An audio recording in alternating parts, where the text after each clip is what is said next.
La revolución bolchevique de 1917 se nos presenta como un levantamiento del pueblo ruso. La imagen de Lenin regresando como un héroe, de obreros levantando banderas rojas y de campesinos rompiendo cadenas, es parte de la propaganda que aún hoy nos enseñan en los libros de historia. Pero detrás de esta narrativa oficial, existe una verdad mucho más oscura. Una verdad que conecta a imperios rivales, banqueros internacionales, logias secretas y al naciente movimiento sionista. Lo que ocurrió en Rusia no fue una simple revolución.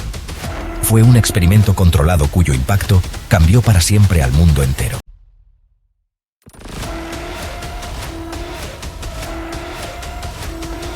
El relato tradicional nos habla de un pueblo hambriento que se levantó contra un zar indiferente.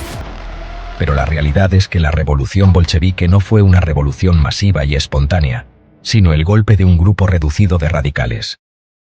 Los bolcheviques no eran mayoría ni siquiera dentro del movimiento socialista ruso.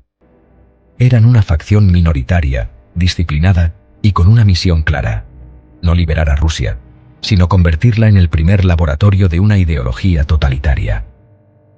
Su objetivo no era mejorar la vida del pueblo ruso, sino destruir las estructuras tradicionales: la monarquía, la iglesia, la familia y toda forma de identidad nacional. Aquí entra lo turbio.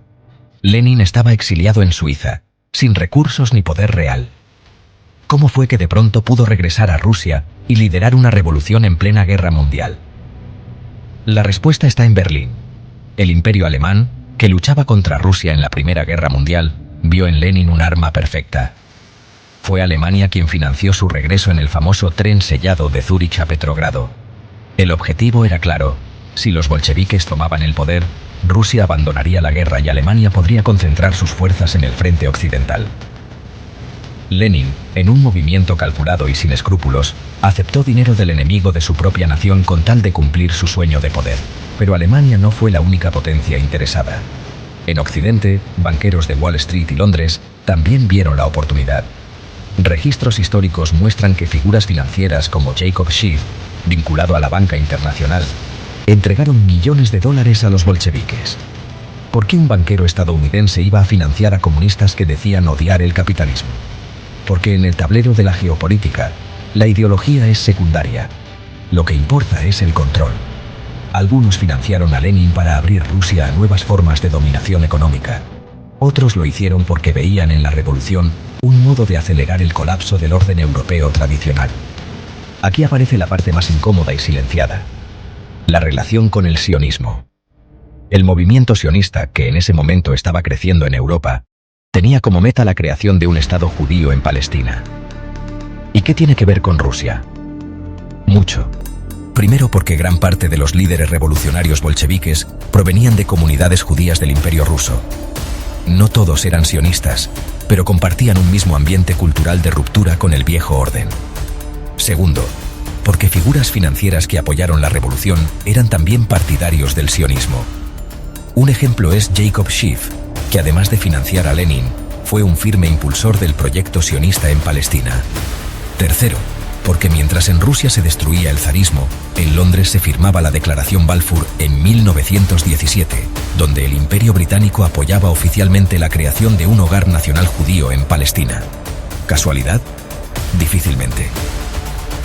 Mientras Rusia ardía en revolución, se estaba preparando un nuevo orden mundial: el debilitamiento de los viejos imperios cristianos y el surgimiento de un nuevo poder político que se consolidaría en Medio Oriente.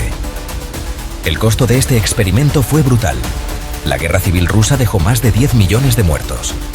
El hambre planificada, como la del Holodomor en Ucrania, se llevó millones más.